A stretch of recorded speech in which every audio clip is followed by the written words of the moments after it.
Welcome to another Dr. Sadler's Honest Book Reviews. This is exactly what it sounds like. Book reviews in which I go into depth about usually fairly recent works that have to do with philosophy in some broad sense. So that includes self-help, practical ethics, leadership, all sorts of other matters, including the ethics of technology, or you might say the ethics of living in a highly technological world. And that is what this new, actually not that new, it's 2018, but still relatively new book is about. It is Chris Bateman's The Virtuous Cyborg, which was published in, as I said, 2018. It's got a lot to offer, so we're going to be digging into it in considerable detail. This is honest book reviews, so it's pretty unvarnished. I'll tell you the good, the bad, the ugly, if there is any beautiful, and we'll talk about all sorts of other important aspects as well. But I will begin by saying that I do give this a full endorsement. It's a great book, particularly for its price, and it will definitely provoke a lot of thought on your part.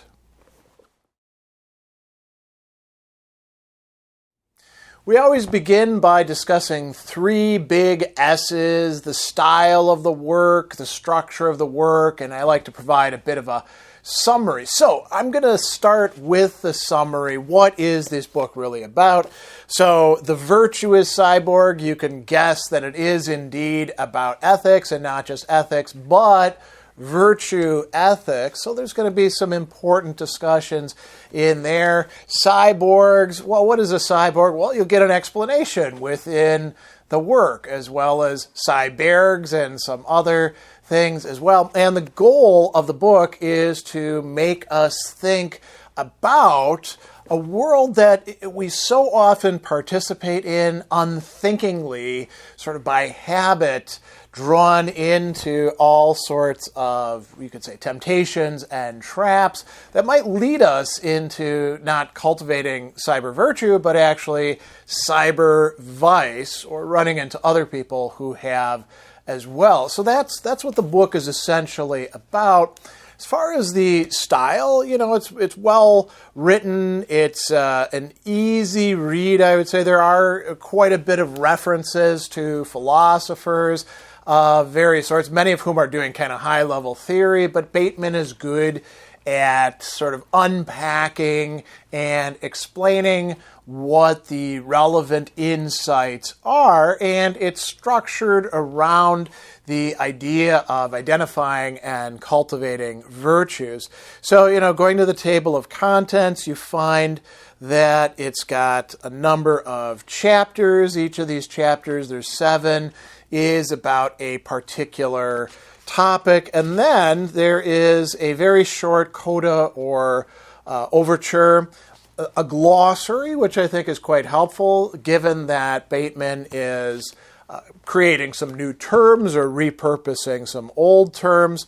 And then there are the author's notes, beginning with a section called Why This Book Has No Citations. And I think it would be good to read a little bit of that just to give you an idea of what he's actually doing here. So he says, while I hope academics will enjoy this book, I have not written it primarily for scholars.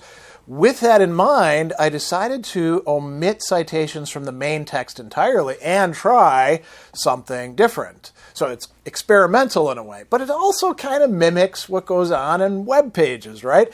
Have no fear, all the references are dutifully cataloged at the end of the text, but to link up my sources to these, I have chosen to use this author notes appendix as a guide. I've provided the names of the texts and their year of publication the first time they are referenced in these notes, after which I just refer to the name of the text.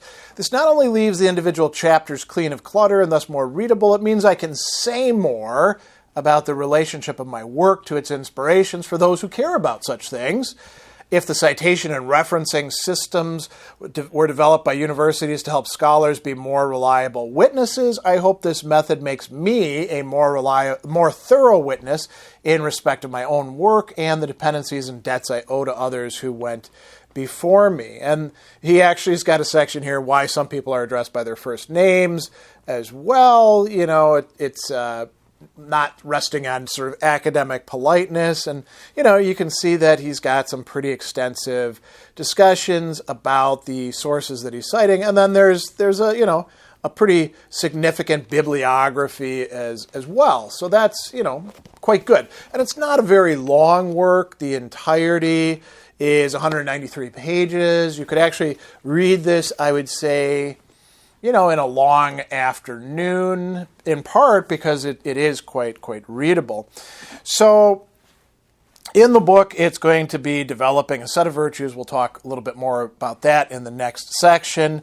There's considerations of them, explanations of why we need them, and there's also identification of corresponding cyber vices. And, you know, there's coining or giving new definitions to terms. I'll give you one great example of this, which we're going to explore a little bit later, and it comes in about halfway through the work, talking about the difference between a cyborg, O-R-G, and a cyberg, E-R-G, sort of like an iceberg, right? So we'll get to that in a bit, but that gives you an idea about what is happening in this particular work. So what are some of the main points or key ideas? This is a very rich book, by the way, in terms of points like that. There's not a lot of filler. There are some stories that are told, as is often the case in popular ethics works, but every one of the stories is there to illustrate and even sometimes within the story develop a point. And I will say one of the key arguments that is being made consistently throughout the work is that we need to think about and pay attention to what is going on with ourselves and our connections with technology and other people through that technology. The world of tech and robots, web pages, whatever else it is, and whatever is going to be coming up, in the next 20 years or so, is not value neutral. It is a world in which the people who are putting stuff out for us often are doing so motivated by all sorts of things that lead them to want to get a hold of our attention and get us into loops. It could be making a lot of money, it could be government control, it could be all sorts of things. And I want to mention too, so Bateman is not one of those sort of knee-jerk libertarians either who's like, freedom must be preserved. No, it's very careful and thoughtful engagement with these. So, these matters are not value neutral, they're not intention or motivation neutral either. Bateman also, is going to be talking about different moral theories. Obviously, he is endorsing a kind of virtue ethics. He does take some rather, we could say, how would you call it, overly harsh positions about certain kinds of other moral theories as well. He will talk about two twin moral disasters. Now, one of these is quite plausible. Individualism. We certainly can have too much individualism. This has been identified as a problem in modernity for, over 2 centuries by different theorists. But he calls these the twin moral disasters, individualism and consequentialism. I'm not convinced that consequentialism per se is a moral disaster. And, he says they've come about because the ethical systems that appeared in the Enlightenment as alternatives to thinking in terms of virtue inadvertently destroyed the basis for any viable morality. Kant and the other Enlightenment thinkers who brought about a radical new focus on individual freedom could not have conceived the empowerment of the individual would lead to the moral disaster of individualism. Mill and the utilitarians that followed him wanted to maximize the good, but this honorable, if implausible, goal has developed into the moral disaster of consequentialism that merely substitutes calculation for moral reflection. Now, if that's what you mean by consequentialism, okay, that could be a big problem. We need a shared perspective on justice and the good life bound together by common practices. And, if you've heard this sort of thing before and you associate it with Alasdair MacIntyre, well, it won't be a surprise because Bateman will actually bring up MacIntyre quite a bit towards the end of the work. We should talk about the key idea behind the work, cyber virtue, which he's going to begin talking about very, very early on. There's actually a section in the first chapter, what is cyber virtue? And so he's going to give you a definition. What I mean by cyber virtue is nothing more than the desirable qualities a cyborg might possess. Okay, that makes sense. And then what is a cyborg? A combination of living being and inanimate thing that acts with greater range of possibilities than either being or thing could achieve alone. So that means that me cutting paper with a scissors would be a cyborg in that respect. It doesn't have to necessarily be mechanical in a very complex sense, like an automobile or electronic or anything like that. It can be me with a lever, poking at things. So he's going to say that of particular interest to me is the cyborg each of us forms with a robot like a laptop, a smartphone, or a desktop computer. But there's other, networks and possibilities as well.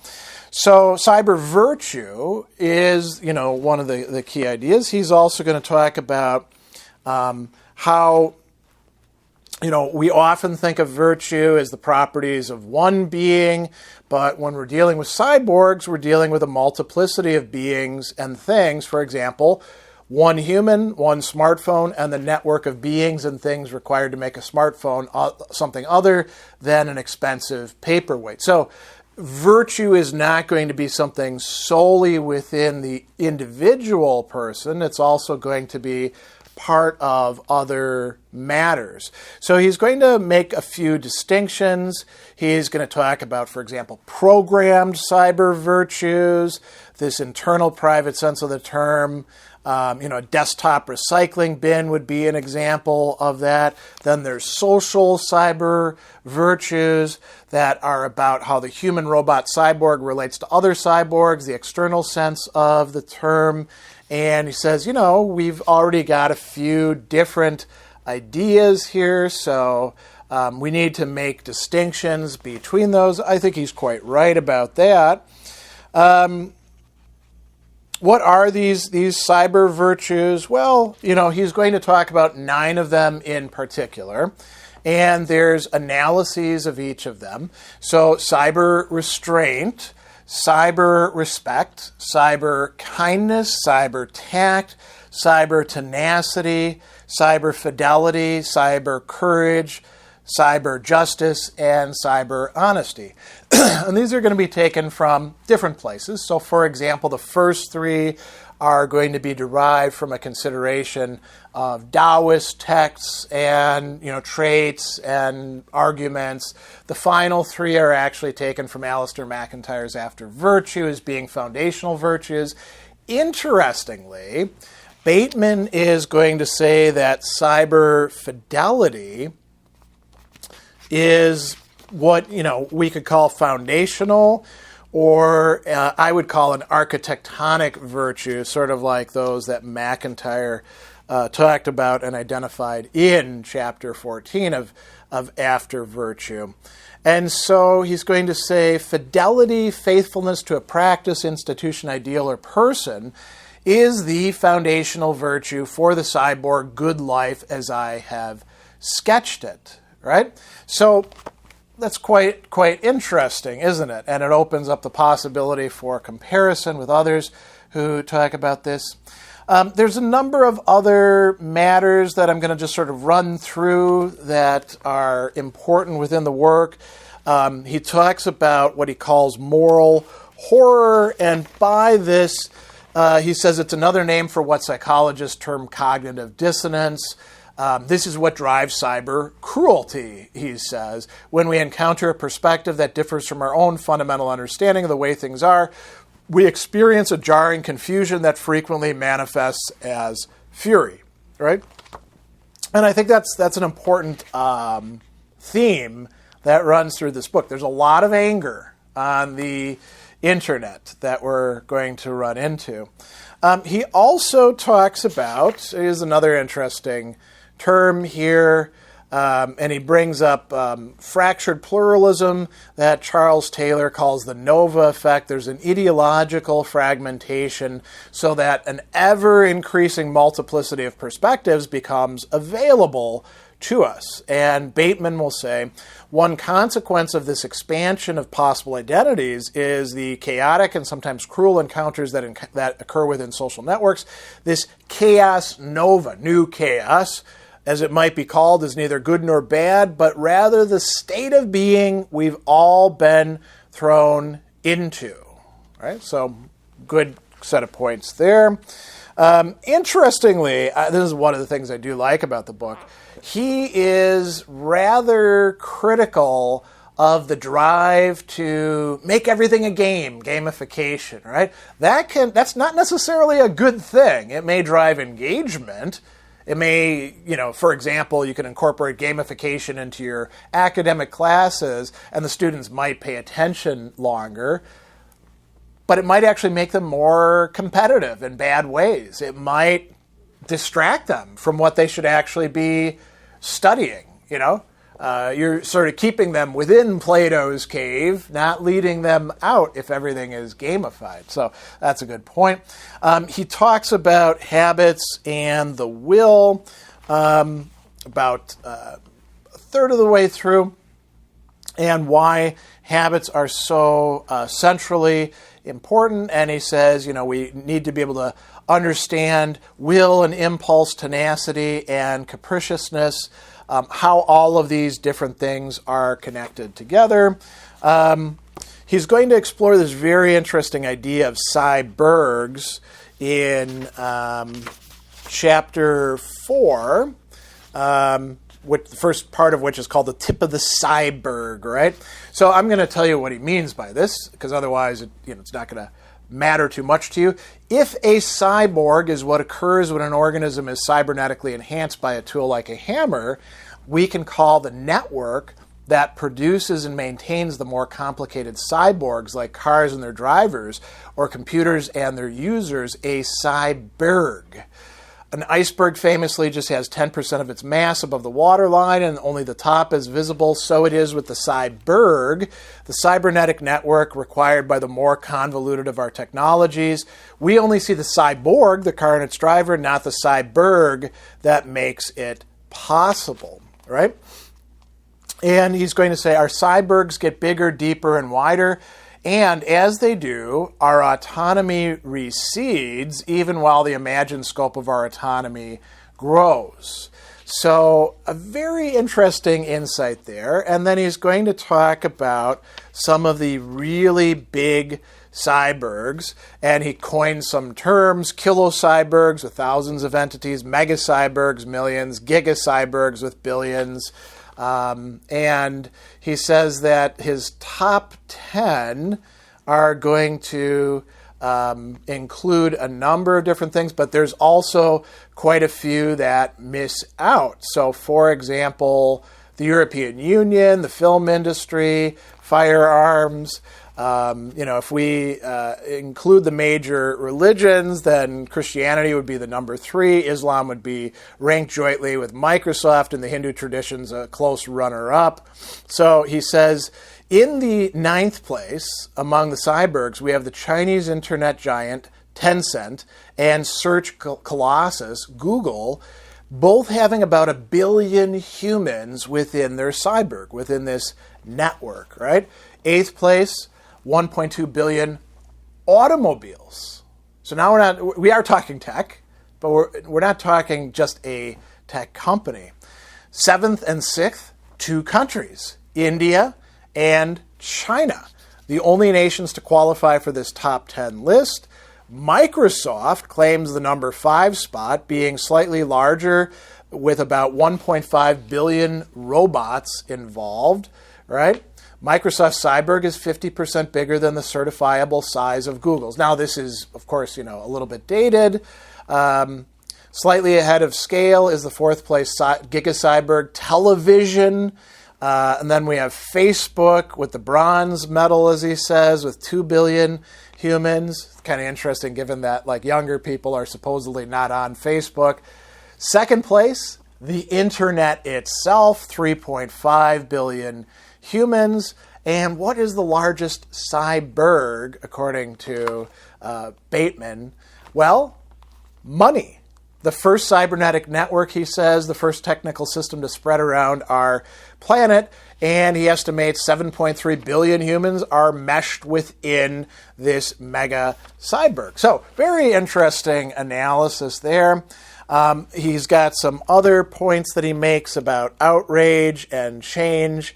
This might actually be something worth delving into as a side note, as a subtopic, how anger plays a role in all of these things. And he talks about a key part of the problem that we're living in, or a paradox. The internet seems to be overflowing with outrage, yet nothing changes. A key part of this problem is when our moral intuitions provoke us to anger, we voice our hatred or cynicism online and somehow feel this is enough, right? And then the other thing that he's going to bring up that I think is quite important is, a lot of these things that we view as goods are kind of mixed goods. They can make us vulnerable to exploitation, to being incorporated, to having our autonomy eroded. So, cultivating the virtues is going to be important to this. It'll help rebuild, potentially, some community in this new super-mediated internet age.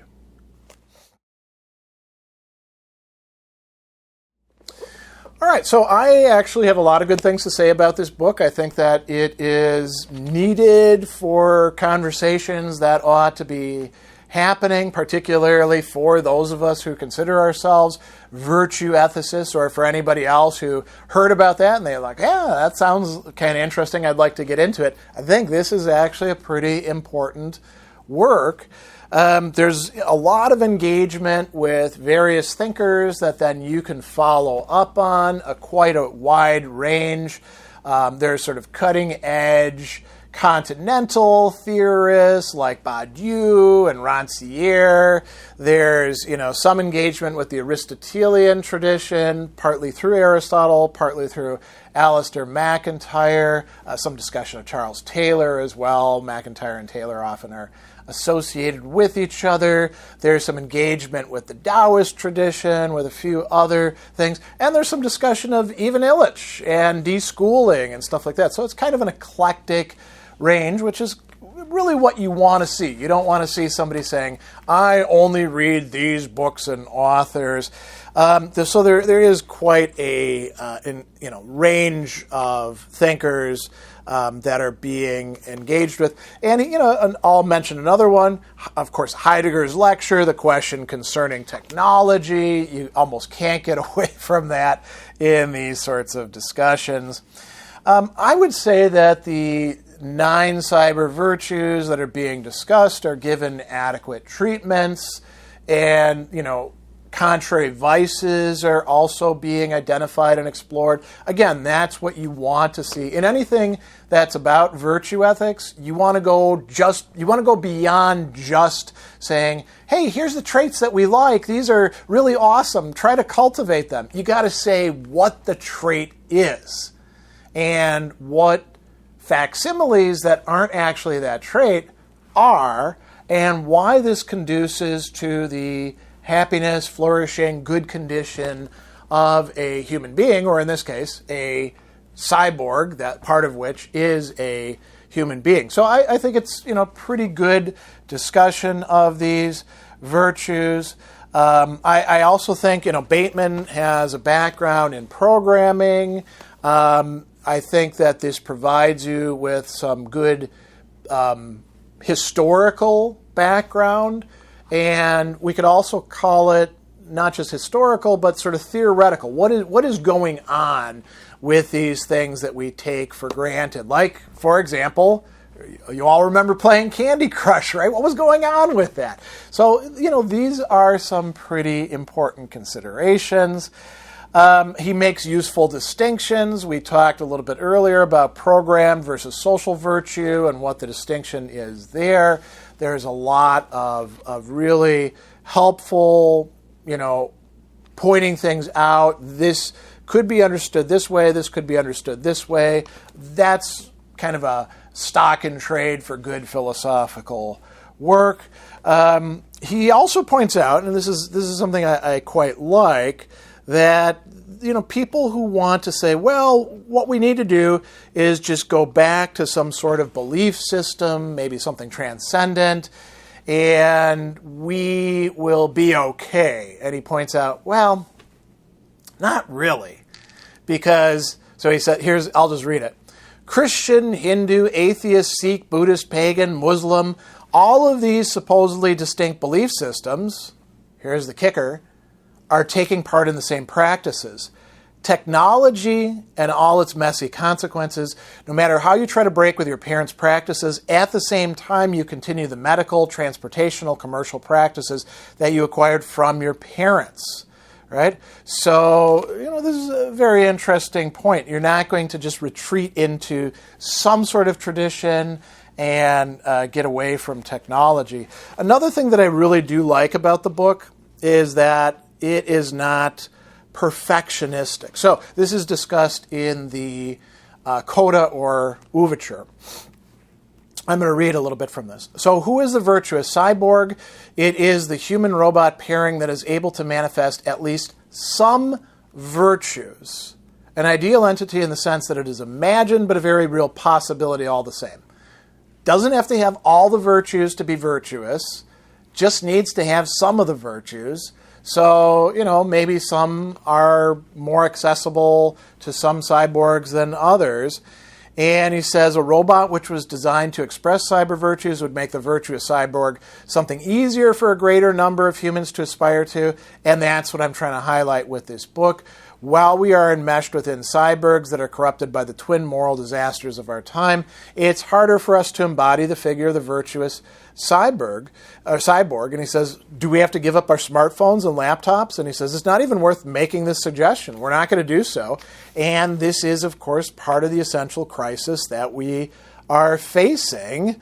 It would be easier to dismiss the concept of virtue as anything relevant to ethical life than to consider this absurd suggestion. But equally, I hope at least some of my discussion of virtue within this book makes it clear that living a good life means possessing at least some virtues.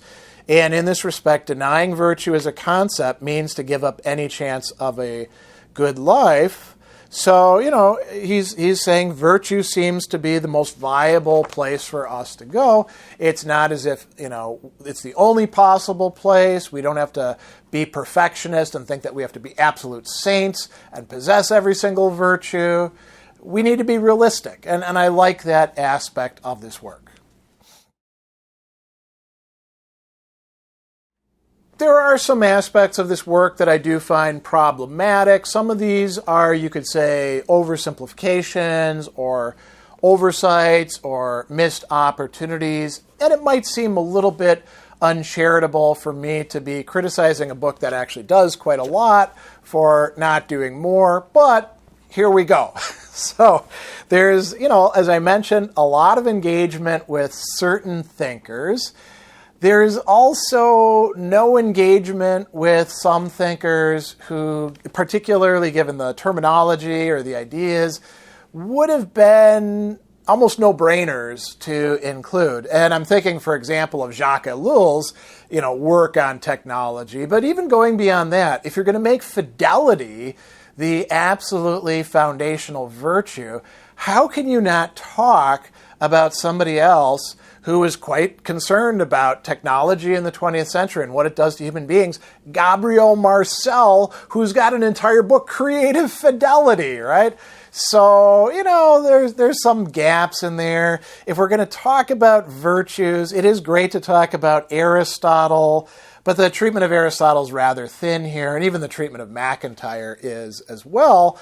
And there's other virtue traditions. So yes, you can find some virtues in Taoism, but you don't have to go east to find other very important engagements of the virtues. The Stoics, for example, there are some important modern discussions of it. The people who end up getting dismissed, like Kant or, John Stuart Mill, have some interesting and worthwhile ideas that, aren't vitiated by the overall engagement of their work. I would say sometimes the treatments here are a little bit too short, a little bit too simple. We learn that Heidegger points to the concept of virtue as formulated by Aristotle, which hugely influenced Christian Europe up until the Industrial Revolution. Well, that's just false. I mean, Aristotle was not really on the scene much for, a good portion of the Middle Ages until his texts were translated into Latin and brought in. And even then, it's not as if that was the only influence. Augustine was pretty damn important as well. And, so were authors like Cicero and, Seneca, a Stoic, right? So I think, this just isn't good history of ideas there. And I'm not sure, why bring that sort of thing in. I'm not sold on some of the terminology. Moral horror for cognitive dissonance seems to me a bit too over-dramatic, right? As does talking about individualism and consequentialism as the moral catastrophes. I mean, I'm not sure why we need... Maybe there's some point to the language being so over the top, but I'm not really sold on it. I also don't think that Bateman is right in his saying that the one surviving place in our language where the concept of will survives is in talk of willpower, but our current understanding of biology renders this concept suspect. So I think both parts of that are wrong. I see why he brought that up, but it just doesn't seem... Again, a better survey of what's out there would have gotten that. In the, discussion of Jonathan Haidt, who, whose oversimplifications and schematicizations Bateman rightly criticizes, and then going to MacIntyre's after virtue, and then talking about, Kant and Mill. I think this is kind of so it's a decent invocation of MacIntyre. There's so much more from MacIntyre that it could have been brought in. And, it's important to note that MacIntyre thinks that the Aristotelian Thomist tradition actually does have to engage Kant and Mill and anybody else and get what's right in their stuff, not just say, oh, catastrophe, they're no good. So I think that's, a bit of a problem. I would have liked to have seen more engagement with MacIntyre than just after justice, after virtue. For example, he follows that up with a thicker and more comprehensive work, Whose Justice, Which Rationality, which is only one of 4. There's a lot more going on in MacIntyre's stuff as well. He also says something a little bit weird about MacIntyre. So it says MacIntyre famously converted to Catholicism because it was the tradition he felt most able to express fidelity towards, and his perspective on virtue is undeniably Christian, even though he expertly takes into account the historical background from virtue from the ancient Greeks onward. So MacIntyre didn't convert to Catholicism. He converted to Christianity, joined the Catholic Church, and very famously said, the reason I did that is because the sacraments are there, right? So it wasn't, I've got this cyber virtue of fidelity or anything like that.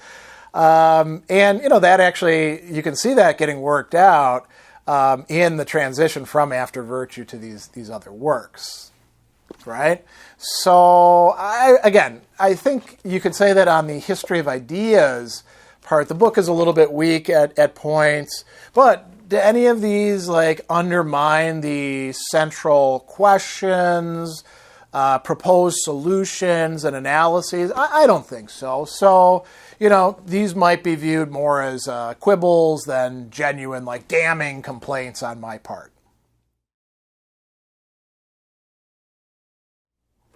All right, so some final thoughts, and by the way, an admission. So, the book came out in 2018, and Bateman sent it to me years back, and I'm just getting around to doing a review of it. I read through it first back then, and finally I'm getting to it as promised. Particularly when somebody gives me a free book, I should get it done in a timely way. I highly recommend this book. I think it's really good. It's obviously not providing a complete analysis and solution to the issues in front of us, but it's providing a lot of really important points of departure for thinking about really key topics. How are we going to live a good life, and how are future generations going to live a good life in this highly technological age where, things are speeding up. There's all sorts of entities that want our attention, want our habits, want our devotion, want our money. This is a book that will help you explore that. So I highly recommend The Virtuous Cyborg. I keep getting drawn into that distinction, by Chris Bateman. I think it's well worth getting your hands on a copy.